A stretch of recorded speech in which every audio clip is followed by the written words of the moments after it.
아동기 행동장애 제8장 품행장애 3. 역학 품행 문제는 아동과 청소년이 치료기관으로 의뢰되는 가장 흔한 이유 중의 하나이다. 품행장애의 정확한 유병률은 알기 어려운데 정보 제공자와 연령, 성별 등은 이러한 어려움에 기여하는 요인들이다. 현재 나와 있는 유병률의 추정치는 DSM의 초기 판에 기초한 것이다. 진단 기준은 그 후로 상당히 달라졌으며 발생률도 어떤 기준을 적용하느냐에 따라 다양하다. 지역사회 표본의 유병률 연구에서는 반항성 장애와 품행장애 모두 1에서 16%의 유병률을 보이는 것으로 보고하고 있다. 품행장애는 여아보다 남아에게 더 자주 진단되는데 대개 3대1 혹은 4대1의 비율로 보고되고 있다. 그러나 임상 장면에서 반항성 장애와 품행장애는 여아의 경우에도 상대적으로 흔한 진단이며 10대 임신이나 범죄 같은 여러 가지 부정적 결과와도 관련된다. 품행장애 유병률의 성별 및 연령 차이에 대해서는 논란이 있다. 이러한 논란은 부분적으로 여아의 파괴적 행동장애에 관해 알려진 정보에 기인한다. 어떤 자료는 청소년기 동안 여아의 유병률이 더 많이 증가한다는 것을 보여주고 있다. 청소년기에는 그다지 심각하지 않고 오랫동안 지속되지 않는 품행장애나 비행이 흔하다. 전문가들은 이러한 행동을 지속적인 심리적 혹은 사회적 문제로 보지 않으며 청소년기의 이런 행동은 정상적 범위 안에서 받아들여지기 쉽다. 더 큰 우려의 대상이 되는 것은 지속적인 혹은 망성적인 비행 행동이다. 공식 기록에는 저소득층과 소수인종 청소년 그리고 범죄율이 높은 지역에 사는 청소년의 비행 발생률이 더 높은 것으로 나타나 있다. 비행 발생률의 이런 차이가 특정 집단을 선택하는 데 기인한 것인지 의문을 제기할 수 있다. 그러나 자기보고 같은 방법에 근거한 품행장애 및 비행 추정치는 다른 방법론적 문제를 일으킨다. 더 많은 연구가 필요하지만 품행장애 행동, 비행과 사회계층 간에는 관련성이 있는 것으로 보인다. 그러나 그 관련성은 과거에 주장되었던 것보다는 약한 것으로 생각된다. 4. 발달 과정 1. 품행장애의 안전성 품행장애의 중요한 한 가지 특성은 시간 경과에 따른 안정성이다. 어릴 때의 품행장애 행동이 이후의 공격적 및 반사회적 행동과 다양한 심리적 및 사회 정서적 문제와 관련이 있다는 것을 나타내는 증거가 많다. 그러나 아동 및 청소년기의 행동장애와 관련된 다른 쟁점과 마찬가지로 반사회적 품행장애 행동의 안정성과 연속성 문제는 복잡한 문제이다. 몇 년 동안 몇 차례에 걸쳐 측정된 공격 행동 혹은 보다 광의로 정의된 외연화 행동의 측정치는 시기간에 비교적 높은 상관을 보인다. 예를 들어 처음 평가 후 6년 후에 다시 측정된 아동 행동평가 척도의 외연화 문제 점수와 공격 행동 점수의 상관은 0.58로 나타났다. 이러한 상관은 유아기에서 청소년기로 발달하는 과정에서 공격적 행동과 외연화 행동이 안정적이라는 것을 시사한다. 그러나 이러한 상관이 개인의 상대적 위치가 1차 시기와 2차 시기 간에 안정적으로 유지된다는 것을 나타낸다는 것도 기억할 필요가 있다. 상대적 위치의 안정성이 곧 공격성 혹은 품행장애 행동이 모든 개인에 대해 같은 수준으로 유지된다는 것을 의미하는 것은 아니다. 따라서 아동의 공격성 수준이 시간 경과에 따라 동일한 양으로 감소할 경우 이러한 감소가 여전히 두 시기 점수의 높은 상관을 가져올 것이다. 앞에 제시된 그림 8-1에서 우리는 아동기 행동평가 척도의 공격적 행동 증후군 점수가 연령에 따라 감소한다는 것을 보았다. 따라서 아동과 청소년의 일부만이 공격적이고 반사회적 행동을 지속적으로 나타낸다. 이러한 행동 변화는 언제라도 일어날 수 있지만 특히 유아기와 청소년기 동안에 감소된다. 캠벨과 동료들은 4에서 6세의 외연화 행동 장애는 안정성을 보인 반면 유아기에 다루기 힘든 아이로 확인된 아동 중에서는 30에서 50%만이 초등학교 입학 시에 외연화 문제를 보인다는 것을 발견하였다. 로에버와 스타우트하머 로에버는 도시에 사는 지역 사회 표본의 남아 가운데 신체적 싸움의 유병률이 15세경 감소하기 시작한다고 보고하였다. 브레임 등의 연구는 몇 가지 가능한 발달 경로에 대해 설명하고 있다. 연구자들은 남아돌로 구성된 지역사회 표본을 유치원에서부터 청소년기까지 추적하여 연구하였는데 그 결과 최초의 수준에 관계없이 공격성이 현저하게 감소하였음을 발견하였다. 그러나 여러 가지 양상이 나타났다. 아동기의 공격성 수준이 높았던 아동 중에서 일부 소수의 아동만이 청소년기에도 높은 공격성 수준을 지속적으로 보이고 있었다. 그러나 앞의 집단보다 3배 큰 두 번째 집단은 청소년기에 전혀 공격성을 나타내지 않았다. 시간 경과에 따른 공격성의 다양한 양상은 아동기에 낮은 수준의 공격성을 보였던 청소년 집단에서도 나타났다. 우리의 과제는 공격적 및 반사회적 행동의 연속성과 감소 양상을 모두 다 기술하고 반사회적 행동이 나타내는 변화를 기술해야 하며 시간 경과에 따라 반사회적 행동의 과정에 영향을 미치는 변인들을 파악해야 하는 것이다. 2. 발달 경로.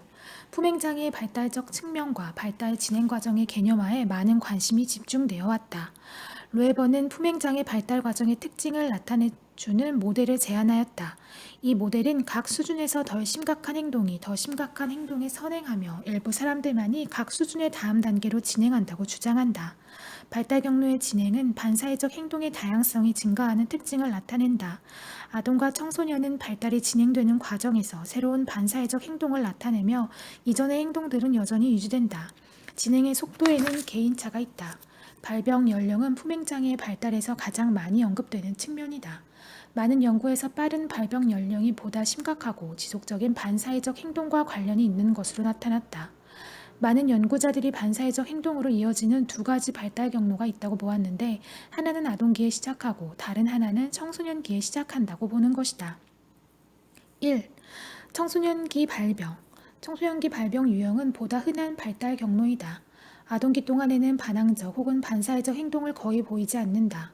많은 청소년이 청소년기 동안 불법적 활동에 참가하기 시작한다. 대부분은 간헐적으로 반사회적 행동을 보이지만 어떤 청소년은 품행장애로 진단될 정도의 반사회적 행동을 보이기도 한다. 이 경로를 따르는 청소년은 반사회적 행동이 그렇게 심각하지 않고 공격성도 덜 보인다. 또한 청소년기 이후까지 반사회적 행동이 지속될 가능성도 낮은 것으로 보인다. 그러나 어떤 청소년은 이후에도 지속적으로 문제를 보이기도 한다. 이들 중에서 어떤 청소년이 비연속적이며 또 어떤 청소년이 성인기까지 지속적으로 반사회적 행동을 보이거나 더 심해지는지를 결정하는 것은 여전히 중요한 문제로 남아있다. 서로 다른 시기의 발달 과정에 영향을 미치는 변인들을 확인하는 것 또한 중요한 문제이다. 청소년기 발병 경로를 지지하는 한 예는 던딘? 다학문적 건강 및 발달 연구이다. 뉴질랜드의 동시대 출생 청소년들에 대한 종단적 연구에서 11세와 15세 시기를 비교해 본 결과 비공격적 품행장애의 유병률은 크게 증가한 반면 공격적 품행장애의 증가는 나타나지 않았다. 이 청소년들은 분명히 문제 행동을 보이고 있었다. 이들이 비행으로 체포된 비율은 아동기에 발병한 비행 청소년과 유사하였다. 그러나 이들의 범죄는 덜 공격적이며 11세 집단에서 여아보다 남아의 품행장애가 더 많았던 것과는 달리 여아의 품행장애가 남아보다 약간 더 많았다. 청소년기에 시작하는 비공격적 반사회적 행동은 보통 청소년기 이후까지 지속되지 않는 경향이 있는데 이는 더 일찍 발병하는 반사회적 행동과 대조적이다. 2. 아동기 발병. 아동기 발병의 발달 경로는 품행장애 행동의 안정성 개념과 잘 맞는다. 실제로 모핏은 이런 형태를 전생에 걸쳐 지속되는 반사회적 행동으로 불렀다.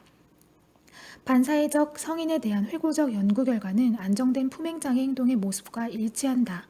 그러나 반사회적 행동을 일찍부터 나타낸 아동의 상당수가 이 경로를 따르지 않는다는 것을 기억할 필요가 있다. 예를 들면 학령 전기에 공격적이었던 많은 청소년이 청소년기에는 공격적이지 않고 다른 반사회적 행동도 보이지 않는다. 아동기 발병 경로는 청소년기 발병 경로보다 덜 일반적인데 일반 모집단의 3에서 5% 정도가 이에 해당된다. 이 형태를 따르는 청소년은 주의력 결핍 과잉행동 장애, 학습 장애, 학업 문제 같은 다른 어려움을 보이기 쉽다.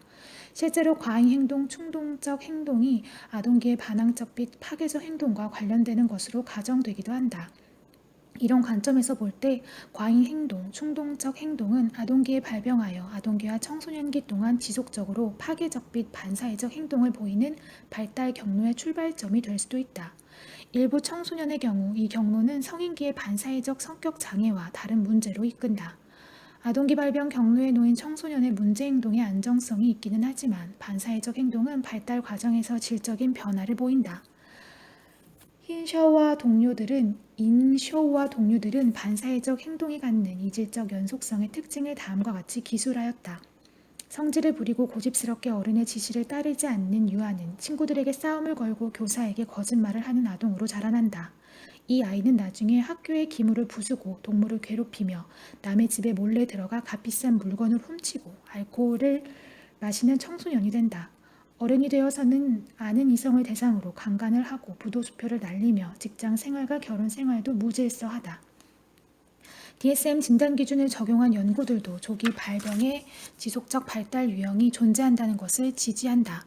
아동기 발병 경로에서 가장 먼저 등장하는 문제 행동은 반항성 장애의 특징인 반항 행동이다. 나중에는 품행 장애의 특징에 해당되는 행동도 보이지만 품행 장애 청소년의 대부분은 반항성 장애의 진단 기준을 만족시킨다. 이들은 초기에 반사회적 행동을 계속 유지하는 것이다.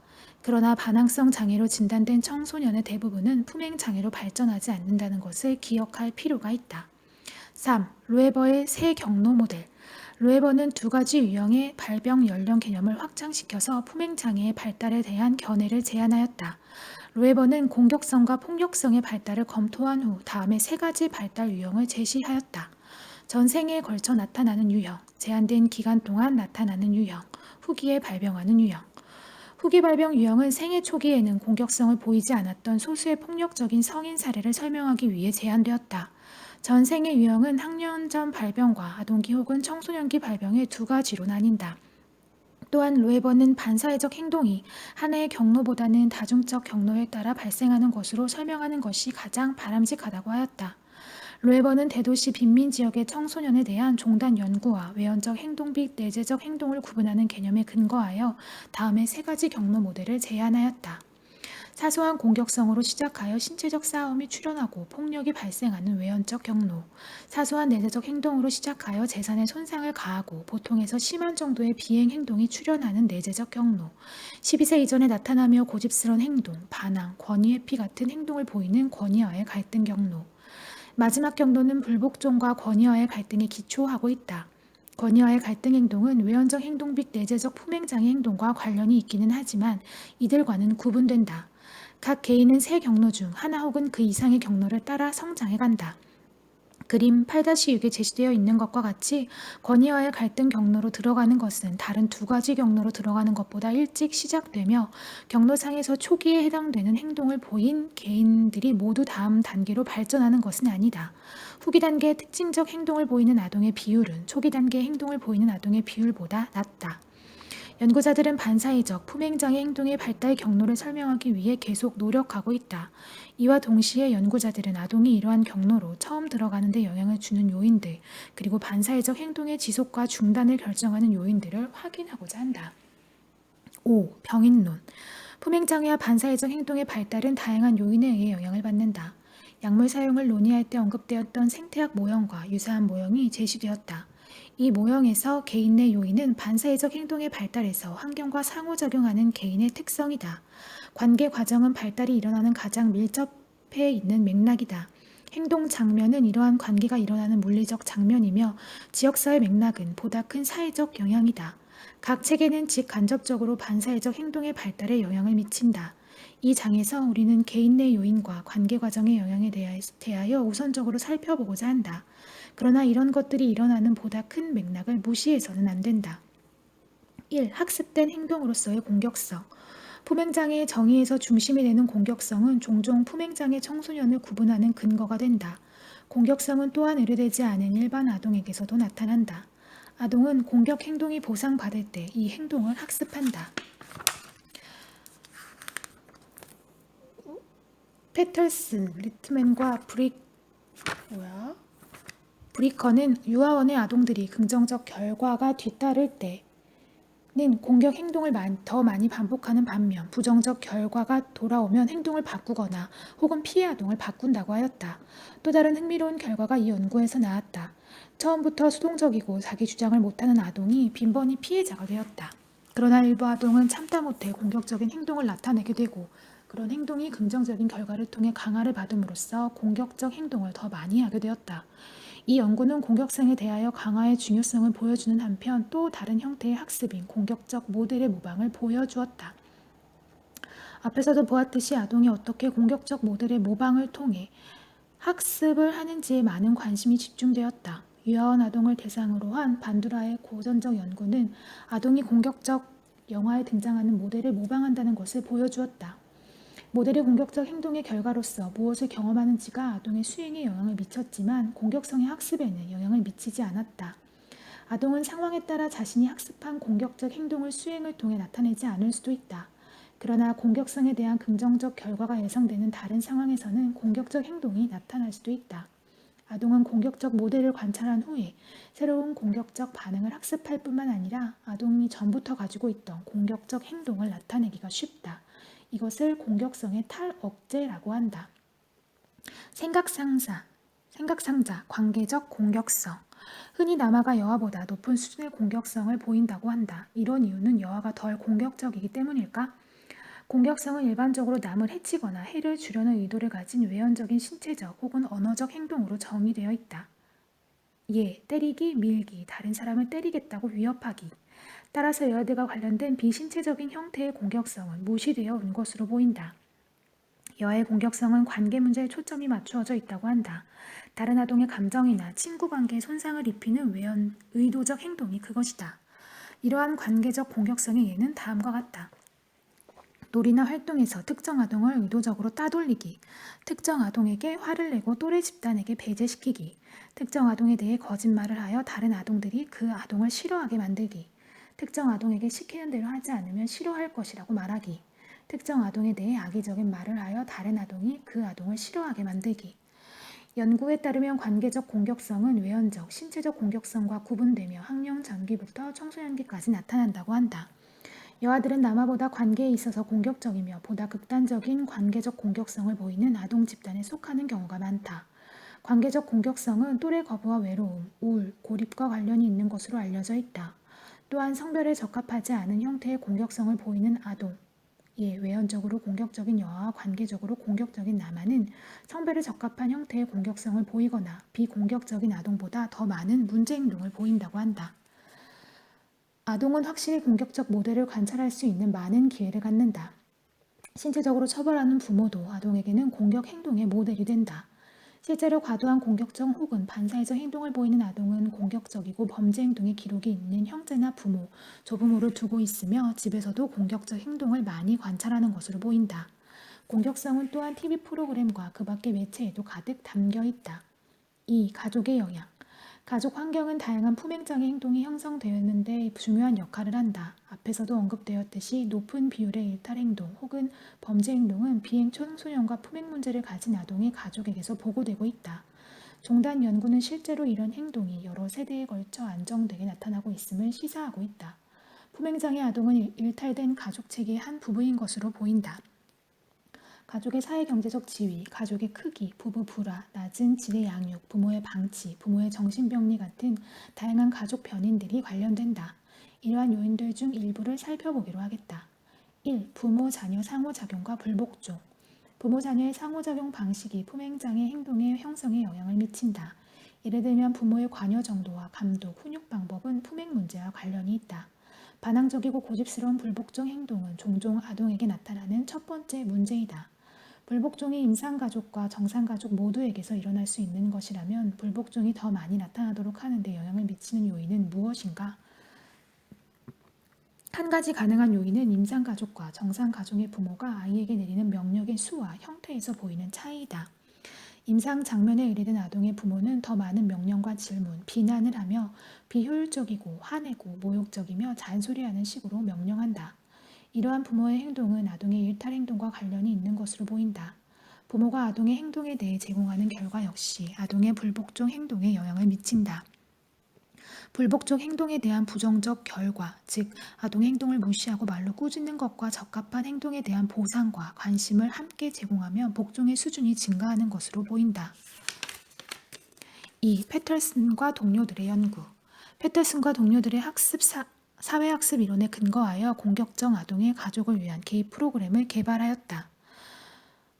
패터슨은 공격적 아동의 행동 문제가 어떻게 발달하는가를 설명하기 위해 강압 이론을 발전시켰다. 의뢰된 아동의 가족을 관찰한 결과 신체적 공격 행위는 단독으로 일어나지 않는 것으로 나타났다. 이런 행위는 가족 구성원을 통제하는 데 사용되며 다양한 유해 행동과 함께 강압이라고 부르는 과정 안에서 일어났다. 이러한 강압의 과정은 어떻게 그리고 왜 발달하는가? 가정을 운영하는 기술이 부족한 부모가 한 요인이 될 수 있다. 패터슨에 따르면 아동을 적절하게 다루는 기술이 부족한 부모는 가족 내에서 강압적 상호작용을 증가시킨다고 한다. 이 과정의 핵심은 부적 강화와 강화의 올감이라 하겠다. 예를 들면 다음과 같다. 슈퍼마켓에서 떼쓰는 아동에게 넘어가 어머니가 사탕을 사준다. 단기적 결과는 아동과 어머니 모두에게 쾌감을 준다. 아동은 자신이 원하는 목표를 얻기 위해 부정적 사건을 이용한다. 어머니의 양보는 부정적 사건을 종료시킨다. 그러나 장기적으로는 단기적 이익이 그 대가를 치르게 된다. 어머니는 즉각적으로 편해졌지만 아동이 앞으로 떼쓸 가능성을 증가시켰다. 어머니는 앞으로 아동이 떼를 쓰면 양보할 가능성이 높다는 부적 강화를 제공하였다. 이러한 부적 강화의 올가미 뿐만 아니라 직접적인 정적 강화도 강압적 행동을 증가시킨다. 공격적 행동은 특히 남아의 경우 사회적 승인을 받게 된다. 상호성의 개념은 공격성이 어떻게 학습되고 유지되는지에 대한 이해를 도와준다. 앞에서도 언급되었듯이 유아원에 다니는 아동조차 강압에 대한 반응으로 다른 사람을 공격하면 그 강압을 끝낼 수 있다는 것을 재빠르게 배운다. 뿐만 아니라 공격을 받은 피해자는 경험을 통해 학습하여 다음부터는 먼저 공격을 주도하게 될 수도 있다. 강압이 서서히 증가할 때 피해자는 마침내 양보함으로써 부적 강화를 제공하게 되고 그럼으로써 승리자로 하여금 미래의 강압을 더 높은 수준에서 시작하게 할 가능성을 높이게 되며 결과적으로 피해자는 더욱 더 빨리 양보하게 될 것이다. 이러한 과정은 처벌의 비효율성에 의해 더욱 악화된다. 문제 과정에서 처벌이 강압적 행동을 억제하지 못하고 증가시키는 것을 처벌 가속화라고 한다. 처벌의 비효율성은 이러한 과정에서 강압 행동이 강화를 받은 전력과 일관성 없는 처벌에 기인하는 것으로 보인다. 강압 과정과 비효율적 양육 방식에 대한 설명은 패터슨의 개입 프로그램과 발달 모델의 기초가 되었다. 가정에서 이루어지는 반사회적 행동의 훈련을 설명하면서 패터슨은 남아의 반사회적 행동은 원만하지 않은 또래 관계, 낮은 학업 수행, 낮은 자아 존중감과 관련이 있다고 하였다. 비효율적 양육 방식은 반사회적 행동의 핵심인 강함과 불복종을 초래하고 그로 인해 앞에서 열거한 다른 문제들이 발생한다. 이런 결과는 아동이 나중에 이탈된 또래 집단에 속하게 되는 전조가 될 수 있다. 패터슨과 동료들은 가족 과정에 영향을 주는 다양한 변인을 포함하여 확장된 모델을 제안하였다. 그러나 이 복잡한 모델의 핵심은 부모 훈련 모델로 그 효과가 매우 강력한 것으로 입증되었기 때문에 패터슨과 동료들은 단순하고 우아하며 여러 상황에 어울린다는 의미에서 이 모델을 기본 검정색이라 불렀다. 부모의 훈련과 감독은 아동의 반사회적 행동에 영향을 주며 또한 영향을 받는다. 부모의 훈육은 상호 관련된 일련의 기술들로 정의된다. 이러한 기술들이란 문제 행동을 정확하게 추적하고 분류하며 사소한 강압을 무시하고 필요할 때는 요구와 명령을 지지하는 강화를 효과적으로 사용하는 기술을 말한다. 문제 아동의 부모는 다른 부모에 비해 더 많은 행동을 일탈된 행동으로 분류하는 경향이 있다. 따라서 이런 부모는 문제 행동을 추적하고 분류하는 방식에 있어서 차이를 보인다. 이런 부모는 또한 아동이 보이는 낮은 수준의 강압 행동 혹은 다른 부모들은 평범하게 생각하는 행동에 대해서도 잔소리를 한다. 다른 부모들은 자녀가 보이는 이런 행동을 무시할 수 있다. 반사회적 아동의 부모는 아동이 순종하지 않을 때 적절하게 명령하지 못하고 또한 아동이 순종할 때 적절하게 보상하지 못한다. 따라서 이런 부모는 아동의 행동에 대해 적용하는 결과에 있어서도 차이를 보인다. 아동의 행동에 대한 부모의 감동 역시 반사회적 행동이 발달하고 지속되는 데 영향을 미친다. 아동의 연령이 증가하면서 부모의 감독 없이 지내는 시간이 증가한다. 부모의 감독 없이 지내는 시간의 양은 반사회적 행동과 정적인 상관을 보였다. 패터슨은 문제 아동의 가정에서는 아동이 어디에 있는지, 누구와 있는지, 무엇을 하고 언제 집에 돌아오는지에 대해 잘 알지 못하고 있었다고 보고하였다. 이런 상황은 여러 요인에서 비롯되었을 것으로 보인다. 여기에서는 문제가 부모 앞에서 벌어져도 부모가 아동을 통제하는 데 반복적으로 실패하는 것도 포함되어 있다. 아동에게 물어보는 것도 부모가 피하고자 하는 대립 상황을 가져올 수 있다. 이런 부모는 자신의 자녀가 자녀로부터 혹은 학교와 같은 사회기관으로부터 긍정적 반응을 얻으리라고 기대하지 않는 경향이 있다. 3. 가족 외적 영향과 부모의 정신병리. 왜 어떤 가족은 가정을 잘 운영하지 못하며 어떤 가족은 잘하는지 의문을 갖게 된다. 패터슨과 동료들은 많은 변인이 시간 경과에 따른 가정 운영 기술의 변화를 설명한다고 하였다. 패터슨과 다른 연구자들의 연구 결과는 가족 외적 스트레스와 양육 방식과의 관계를 지지하고 있다. 한 세대에서 다음 세대로 계승되는 잘못된 양육 방식은 반사회적 가정의 양육 특성을 설명하는 데 도움을 준다. 반사회적으로 불리하고 고도의 양육 기술이 필요한 동네에서 사는 가정도 위험에 처할 수 있다. 부모가 갖고 있는 다양한 정신병리도 서투른 양육 방식과 관련이 있다. 반사회적 문제를 가진 부모는 품행장애 행동의 발달과 관련이 있는 양육 방식을 나타낸다. 과도하게 음주하는 부모 역시 아동을 잘 감독하지 못하고 자녀에 대한 낮은 관여를 보일 수 있다. 그림 8-8은 다양한 요인들이 어떻게 효율적인 양육에 혼란을 가져오고 아동의 반사회적 행동을 초래하는지에 대한 모델을 보여주고 있다. 4. 부부 불화. 부부 불화와 아동의 행동 문제는 분명히 관련이 있다. 결혼 생활의 갈등과 이혼은 비행 청소년과 품행장애 아동의 가정에서 빈번히 보고되고 있다. 이혼을 둘러싼 갈등이 아동의 행동 문제에 영향을 주며 갈등이 적고 협조적인 가정일수록 아동의 문제가 적은 것으로 보고되고 있다. 부모가 서로에게 공격적일 경우에는 부부 불화만 있는 경우보다 아동기 장애가 출현할 가능성이 더 높다. 부부 갈등과 품행 장애 간의 관계는 여러 가지 방식으로 설명될 수 있다. 부부 갈등이 심하거나 공격성을 나타내는 부모는 자녀에게 모델이 될 수 있다. 이런 부모는 아마도 자녀를 포함하여 타인에게 갈등을 일으키는 혹은 공격적 행위를 많이 보일 것이다. 부부 불화에 따른 스트레스와 한 부모로서 이혼에 적응하는 일은 양육과 아동의 행동을 감독하는 부모의 능력을 방해한다. 부부 갈등과 품행 문제 간의 관계는 정반대의 인과적 방향에서 작용할 수도 있다. 안델슨, 리톤과 롬네이는 품행 문제가 있는 남아의 어머니와 정상 남아의 어머니 모두 정상 남아보다 품행 문제를 가진 남아와 부정적으로 상호작용하는 것을 발견하였다. 이 연구자들은 어머니의 행동이 아니라 아동의 행동이 이 상호작용에 영향을 미친다고 주장하였다. 또한 품행 문제와 부부 불화는 부모의 반사회적 장애 같은 제3의 변인과 관련될 수도 있다.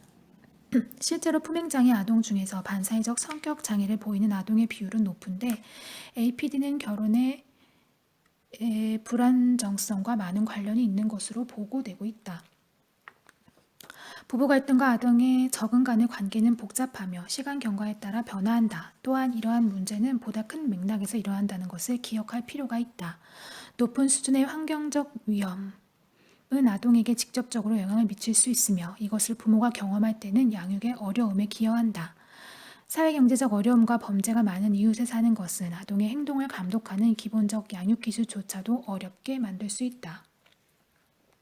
3. 또래 관계. 부모는 자녀가 나쁜 혹은 위험한 행동을 하는 또래의 영향을 받을까봐 걱정한다. 그러한 걱정은 타당하다. 어린 시절에 공격적인 또래와 어울리는 것은 공격적, 반사회적 행동을 시작하도록 하는 하나의 요인이 될 수 있다. 더 커서 일탈된 또래와 사귀는 것도 공격적, 반사회적 행동을 더 커서 일탈된 또래와 사귀는 것도 공격적, 반사회적 행동을 증가하는 데 영향을 미친다. 또한 공격적 아동은 종종 또래들로부터 거부당하며 이것은 반사회적 행동 발달의 위험을 증가시킨다. 품행장애 아동은 대인관계에서 어려움을 겪는 경우가 많다. 연구에 의하면 공격적 아동은 또래들로부터 빈번하게 거부당한다. 이처럼 거부당한 공격적 아동은 즉각적인 사회적 결과를 경험하며 또한 비행과 성인 범죄, 교육의 실패, 성인기 심리적 부적응 같은 부정적인 장기적 결과에 노출될 위험에 놓이게 된다. 공격적인 아동이 모두 다 거부되는 것은 아니며 거부된다고 해서 친구가 전혀 없는 것도 아니다. 품행장애와 비행 청소년은 아동기 후기와 청소년기에 공격적이고 반사회적 행동을 보이는 친구를 사귈 수도 있다. 앞서 소개된 델라노의 사례는 이런 경우의 한 극단적인 예이다. 연구 결과는 일탈된 또래와 어울리는 것이 반사회적 행동의 시작과 유지에 중요한 역할을 한다는 것을 보여주고 있다. 페거슨과 홀우드는 출생 직후부터 종단적으로 연구한 뉴질랜드 아동 집단에서 초기 품행 문제와 18세 때의 결과 간의 관계를 보고하였다. 8세 때의 품행 문제는 적절한 교육을 받지 않은 채 일찍 학교를 그만두거나 3개월 이상의 실직 같은 18세 때의 부정적 결과와 관련이 있는 것으로 나타났다. 초기 공격성과 후기 부정적 결과에 매개하는 요인 중에는 아동의 또래 관계가 포함되어 있다. 비행을 하거나 약물을 사용하는 친구를 가지고 있다고 보고한 14에서 16세 청소년은 이러한 부정적 결과를 나타낼 위험이 더 큰 것으로 나타났다. 또래의 영향은 복잡하게 상호작용하는 위험 요인들 중에 하나라는 것을 기억할 필요가 있다. 따라서 다른 맥락 요인들과도 독립적이지 않다. 퍼거슨과 홀우드는 뉴질랜드 아동을 대상으로 이루어진 종단 연구를 통해 부모의 부부간 갈등, 부부의 약물 사용 및 범죄 행동, 초기 모자 관계 같은 가족 변인들이 15세 때 일탈된 또래와 어울리는 것을 예측한다는 것을 발견하였다. 문화와 지역사회의 영향 역시 중요한 것으로 나타났다. 브로디와 동료들은 미국의 흑인 아동을 대상으로 한 연구에서 부모의 양육 방식이 가혹하고 일관성이 없는 경우 부모가 따뜻하며 아동의 발달에 관여하고 있는 경우에 비해 일탈된 또래 관계 문제가 더 심한 경향이 있었다. 또한 일탈된 또래와의 관계는 집단적 사회화가 이루어지는 이웃에서는 덜 발생하는 것으로 나타났다. 지역사회의 경제적 어려움도 일탈된 또래 관계의 가능성을 관련이 많은 것으로 나타났으며 따뜻하고 관여하는 양육 방식과 집단적 사회화가 갖는 이점은 열악한 환경의 이웃에 사는 아동에게서는 가장 두드러진 것으로 보인다. 4. 인지적 정서적 영향.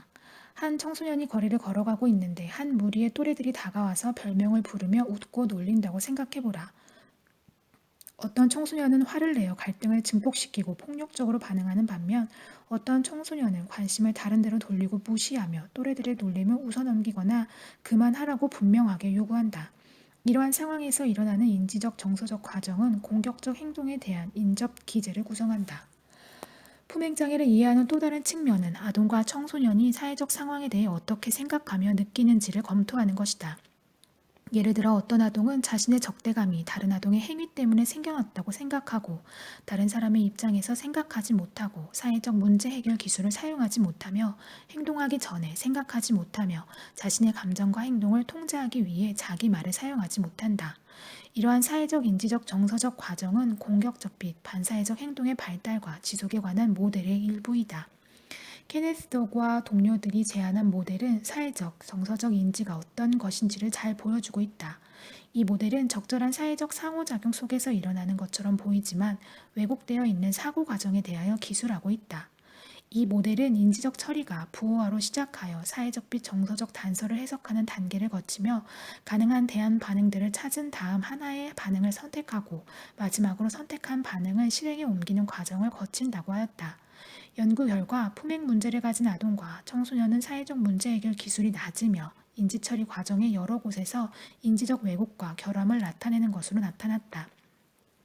예를 들어 공격적인 아동은 사회적 단서를 적게 사용하며 다른 아동의 중립적 행위를 적대적 의도가 있는 것으로 귀인한다고 한다. 이들은 더 적은 수의 반응을 생성하며 효과적으로 자기 주장을 하기보다 공격적인 문제 해결을 더 많이 하는 경향이 있는 것으로 보인다. 또한 이들은 공격적 반응이 긍정적 결과를 가져올 것으로 기대하며 갈등 상황에서 자신이 경험하는 흥분을 다른 감정보다 분노로 더 많이 지각하는 경향이 있다. 내적 흥분에 대한 이런 반응은 왜곡된 사고와 제한된 문제 해결에 영향을 미친다. 더지와 도지와 솜베르그의 자주 인용되는 공격적 남의 귀인 편향 연구는 인지가 어떻게 작용하는지를 잘 보여주고 있다. 8에서 10세의 공격적 거부된 남아와 비공격적 적응적 남아에게 놀이를 하고 있는 남아들을 비디오로 찍어 보여주었다. 비디오로 보여준 각 장면에서 한 남아는 다른 남아에게 부정적 결과를 가져오는 행동을 하였다. 남아의 의도는 장면에 따라 달랐다. 피험자는 각 장면에 대해 2개의 질문을 받았다. 한 질문은 장면 속의 남아가 4가지 의도 중 어떤 의도를 가지고 있는지였고 다른 질문은 상대방의 공격에 어떻게 반응할까 였다. 각 피험자는 장면을 보고 이완 조건과 위협 조건의 2가지 상황에서 반응하도록 하였다. 위협 조건이란 피험자가 우연히 옆방에서 오가는 실험자와 다른 남아 간의 대화를 엿듣게 되는 것이다. 이 준비된 대화를 통해 피험자는 자신이 옆방에 있는 아동과 함께 과제를 해야 하는데 그 아동은 실험자와 자신을 싫어하고 있으며 자신과 그 아동 간에 갈등이 생길 것이라고 믿게 된다. 기대한 대로 공격적 피험자는 비디오 장면에서의 적대적 의도를 그 남아에게 더 많이 귀인하고 지각된 적대감에 대해 보다 공격적인 반응을 보였다. 위협 조건에서 적대적 귀인이 더 두드러질 것이라는 가설은 지지되었다. 이 결과는 그림 8-9에 제시되어 있다. 이와 같이 문제가 되는 사회적, 인지적, 정서적 과정은 매우 일찍 시작되며 조기 발병 품행장애 행동의 일부를 이루고 있다. 코이와 동료들은 유아원에 다니는 주 집단의 남아들에게 또래와 관련된 가상의 사회적 딜레마 상황을 제시하였다. 이런 사회적 문제 해결 과제를 아동이 4에서 5세일 때 제시하고 1년 후 그리고 2년 후에 다시 제시하였다. 각 시기에 발달적으로 적절한 평가 방법이 적용되었다. 첫 번째 시기의 측정 결과 반항성 장애로 진단받은 아동은 아무런 진단을 받지 않은 비교 집단의 아동에 비해 공격적이고 적대적인 해결책을 내놓는 경향이 있었다. 공격적 해결책에 있어서 나타난 이와 같은 집단 간 차이는 두 번째 측정 시기에도 지속되었다. 세 번째 측정 시기에는 이야기 속의 정보를 어떻게 부호화하는지를 평가하였는데 역시 임상 장면에 의뢰된 아동이 비교 집단 아동에 비해 사회적 문제 해결 기술에 있어서 정확성이 떨어지는 것으로 나타났다. 덕지와 동료들은 두 형태의 공격성을 구분하였다. 반응적 공격성은 지각된 도발이나 좌절에 분노하고 보복하는 반응을 말한다. 이와는 달리 활동적 공격성은 분노나 공격성과 관련되지 않으며 특정한 목표를 지향하거나 정적인 환경적 유관성에 의해 지지된다. 이런 다른 형태의 공격성은 서로 다른 사회적, 인지적 결함과 관련된다. 반응적 공격성을 보이는 아동은 사회적 인지적 과정의 초기 단계에서 결함을 보인다. 즉 사회적 단서를 덜 사용하고 적대적 의도를 타인에게 귀인한다. 반면 활동적 공격성을 보이는 아동은 사회적 인지적 과정의 후기 단계에서 결함을 보인다. 즉 공격적 해결책을 긍정적으로 평가하고 이것이 긍정적 결과를 가져올 것이라고 기대한다. 이 두 형태의 공격성은 서로 다른 결과와 관련이 있는 것으로 보인다. 반응적 공격성을 보이는 남아는 활동적 공격성을 보이는 아동에 비해 다른 문제들을 더 많이 나타내며 또한 이런 문제가 일찍부터 나타난다. 또래들도 반응적 공격성을 보이는 남아에게 더 부정적인 태도와 행동을 보이는 경향이 있다. 브렌젠 등의 연구에는 반응적 활동적 구분의 가치를 더 잘 보여주고 있다. 이 연구는 또한 여러 영향 요인들 간의 상호 관련성을 상기시켜준다. 연구자들은 캐나다 몬트리올의 빈민 지역에 거주하는 백인 아마들을 13세 때 비공격적, 활동적, 공격적, 반응적 공격적 혹은 반응적, 활동적 공격적 집단으로 분류하였다. 16에서 17세가 되었을 때 남아들에게 비행 관련 신체적 폭력과 데이트 중에 상대방에게 가한 신체적 폭력에 대하여 보고하도록 하였다. 표 8-5에 나타난 바와 같이 활동적 공격성은 비행 관련 폭력과 관련이 있었으며 반응적 공격성은 데이트 폭력과 관련이 있었다. 흥미롭게도 활동적 공격성과 비행 관련 폭력 간의 관계가 부모의 감독 수준에 의해 매개되는 것으로 나타났다. 활동적 공격성과 비행 관련 폭력 간의 관계는 청소년 초기에 부모의 감독 수준이 매우 낮았던 집단에서는 강하게 나타났으며 부모의 감독 수준이 높은 집단에서는 약한 것으로 나타났다. 한편 반응적 공격성과 데이트 폭력 간의 관계는 어머니의 따뜻함과 보살핌에 의해 매개되는 것으로 나타났다.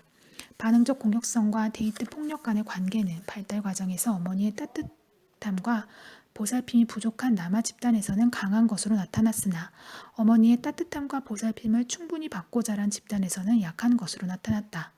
따라서 활동적 공격성과 반응적 공격성의 발달은 사회적, 인지적 양식의 영향을 받지만 그러한 행동이 발달하는 과정은 부모의 양육 방식에 의해 영향을 받는 것으로 보인다. 5. 생물학적 영향. 반사회적 범죄 행동이 강한 생물학적 뿌리를 갖고 있다는 생각은 오래전부터 있어왔다. 19세기 말 이탈리아의 의사인 롬브로소는 퇴행의 징후에 대한 글을 썼다. 그는 법률 위반자의 경우 출생할 때부터 긴 귓볼과 두툼하게 나온 입술, 많은 주름 등 남과 다른 신체적 특징을 가졌다고 하였다. 여성은 지능이 낮고 성적인 관심이 적어서 자연적으로 질투와 앙심을 누르기 때문에 범죄를 덜 저지른다고 하였다. 이와 같은 개념화는 범죄학과 사회정책에 30년 이상 지대한 영향을 주었지만 최근의 과학자들은 이에 반대되는 증거를 제시하고 있다. 1. 유전학. 현대에도 유전이 반사회적 행동에 영향을 미친다고 주장하는 사람들이 있다. 그러나 생물학과 품행장애 혹은 범죄성 간의 관계를 과거의 이론에서만큼 직접적으로 제시하지는 않는다. 최근까지도 유전이 아동기 품행장애 문제에 미치는 영향에 대한 직접적 증거는 거의 없었으며 청소년 비행에서의 유전적 역할에 대한 증거도 매우 제한적이다. 지금까지의 연구 결과는 성인의 범죄 행동보다 청소년의 비행에 유전적 요소가 더 적다는 것을 시사하고 있다. 이런 차이를 어떻게 설명할 수 있을까? 앞에서 논의되었던 아동기 발병 대 청소년기 발병이라는 구분이 적절할 수 있다. 품행장애 행동과 비행 행동은 청소년기에 아주 일반적이며 많은 경우 성인기까지 지속되지는 않는다. 따라서 아동기에서 성인기까지 지속되는 반사회적 행동에서 유전적 요소가 높다고 가정하는 것이 타당한 것으로 생각된다. 아동과 청소년을 대상으로 이루어진 종단적 행동 유전학 연구는 유전적 요소가 품행장애, 외연화 행동에 영향을 미친다는 것을 시사한다. 청소년 행동 발달에 관한 버지니아 쌍생아 연구는 8에서 16세까지의 백인 쌍생아로 구성된 대단위 표본을 대상으로 유전과 환경이 미치는 영향을 살펴보았다. 쌍생아와 부모에 대한 반구조화된 면접과 부모, 아동, 교사를 대상으로 실시한 질문지를 통해 얻어진 증거는 유전이 상당히 큰 영향을 미친다는 것을 보여주었다. 그러나 연구 결과는 정보 제공자와 정보의 출처에 따라 상당한 차이가 있었다. 연구 결과는 또한 공유된 환경의 효과를 지지하는 것으로 나타났다. 공유되지 않은 환경 및 청소년 발달 프로젝트에서는 10에서 18세의 동성 형제로 이루어진 표본을 대상으로 연구를 수행하였다. 간편형 아동 행동 평가 척도를 근거로 할 때 유전은 외어나 행동 점수의 중간 정도의 영향을 미치는 것으로 나타났으며 또한 공유된 환경도 어느 정도 영향을 미치는 것으로 나타났다. 청소년과 부모의 보고 및 관찰을 종합한 측정치는 반사회적 행동을 우울 증상의 별량 가운데 거의 절반을 유전적 영향이 차지하였고 공유된 환경과 공유되지 않은 환경의 영향 역시 유의미한 것으로 나타났다. 이 연구는 또한 반사회적 행동과 우울 증상의 동시 발생을 조사할 경우 두 요인의 공변량 가운데 45%가 공유된 유전적 특성에 의해 설명될 것이라고 결론지었다. 유전이 반사회적 품행장애 행동에 미치는 영향에 대한 결론은 조심스럽게 내려져야 한다. 보고된 연구 결과들은 예비 연구 수준이며 서로 일치하지 않고 있다. 또한 행동장애가 유전되는 것이 아니라 환경적 압력이 있을 때 반사회적 행동으로 반응하게 만드는 특성이 유전되는 것이라는 로센탈의 가설은 설득력이 있다. 유전적 요인이 어느 정도 영향을 미치는 기는 해도 이 요인은 병인들을 결정하는 주요 요인인 사회적 조건, 가족 편의, 사회적 학습 경험 같은 환경적 영향과 복잡한 방식으로 상호작용하는 것으로 보인다. 2. 신경 생리학적 영향. 생리 심리적 변이는 반사회적 행동과 관련된 것으로 생각되어 왔다. 이 주장은 비행이나 품행장애 청소년과 비교 집단 청소년이 전기 피부 반응과 심장박동 같은 생리학적 측정치에 있어서 차이를 보인다는 연구 결과에 근거하고 있다. QI는 공격적이고 전생에 걸쳐 지속되는 품행장애가 생물학적 근거를 가지고 있다고 가정하였다. 이 가설은 뇌 체계에 대한 그레이의 이론에 기초하고 있는데 그레이는 서로 다른 신경해부학적 신경 전달 체계를 갖는 행동 억제 체계와 행동 활성 체계를 제안하였다. 행동 억제 체계는 불안 정서와 관련되며 새롭거나 두려운 상황, 보상이 없거나 처벌을 받는 상황에서 행동을 억제한다. 행동 활성 체계는 강화가 있을 때 행동을 활성화하는 경향이 있다. 보상을 추구하는 행동 요소로서 쾌락 정서와 관련이 있다. BIS와 BAS 체계의 불균형은 부정적인 환경 상황과 결합하여 행동 문제를 일으키는 성향을 만들어내는 것으로 가정된다. 그림 8-10은 어떻게 두 체계의 불균형이 외어나 혹은 내재화 행동에 기여하는지 보여주고 있다. QI는 과다 행동 활성 체계와 과소 행동 억제 체계가 결합하여 지속적인 공격적 품행장애 생성에 관계한다고 제안하였다. 이 두 체계가 어떻게 작용하는지를 설명하기 위해 또 다른 대안적 모델이 제시되었다. 이 관점에서는 품행장애 및 공격적 행동이 과소하게 활성화된 BIS 체계와 함께 과소하게 활성화된 BAS 체계가 작용하여 일어난다고 본다. 즉, 과소행동 활성 체계에 의해 생성된 만성적 각성 저하에 대한 반응으로서 감각을 추구하는 형태로 품행장애와 공격적 행동이 나타난다는 것이다. 품행장애의 특징을 보이는 청소년들은 만족스러운 보상과 긍정적 각성을 성취하기 위하여 공격적이고 반사회적 행동을 한다. 그레이가 설명한 세 번째 체계 또한 품행장애와 관련이 있는 것으로 제시되었다. 투쟁. 도주도 특유의 뇌기능과 자율신경 기능에 개입한다. 이 체계는 좌절과 처벌, 고통과 같은 조건에서 방어적 반응을 중지하는 것으로 제한되었다. 따라서 위협적으로 지각되는 자극은 FF 체계를 활성화시킬 것이다. 품행장애를 보이는 청소년은 FF 반응에 대한 저하된 역치를 갖고 있는 것으로 나타났다. 사회적 유능감이나 스트레스 상황에 있는 다른 사람에 대한 공감 등의 특성은 높은 역치와 관련이 있는 것으로 보인다. BIS와 BAS 체계는 동기 체계로 생각되는 반면 FF 체계는 정서적 규제 체계로 보인다. 3. 신경심리적 결함. 신경심리적 기능의 결함이 품행장애의 발달에 영향을 주기도 한다. 뇌의 기능장애가 반사회적 행동의 원인이라는 생각은 새로운 것이 아니지만 이에 대한 과학적 연구는 비교적 최근에 이루어졌다. 모핏의 연구 결과는 특히 언어 기능과 집행 기능의 결함을 시사하였다.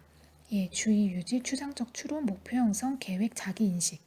신경심리검사 결과는 품행장애의 조기 발병, 시간에 따른 안정성, 공격성, 주의력 결핍, 과잉행동 장애 증상 같은 좋지 않은 결과와 관련이 있다. 모핏은 태내 혹은 출생 후의 독극물 노출 같은 요인으로 인한 유아신경 체계의 초기 이상을 가정하는 발달 모형을 제안하였다. 손상된 신경학적 기능은 기질을 포함한 다양한 영역에 영향을 준다. 이런 영향은 부모, 자녀 상호작용에 문제를 가져오는데 특히 가정이 역경에 처해 있을 때는 더욱 그러하다. 따라서 품행장애는 신경심리적 기능의 초기 개인차가 사회적 환경과의 상호 교류를 통해 지속되고 악화됨으로써 생기는 것으로 보인다. 품행장애 발달에 대한 신경심리적 개념화는 일부 품행장애 아동에게만 적용될지 모른다. 더 많은 연구와 이론적 개념의 개선이 요구된다.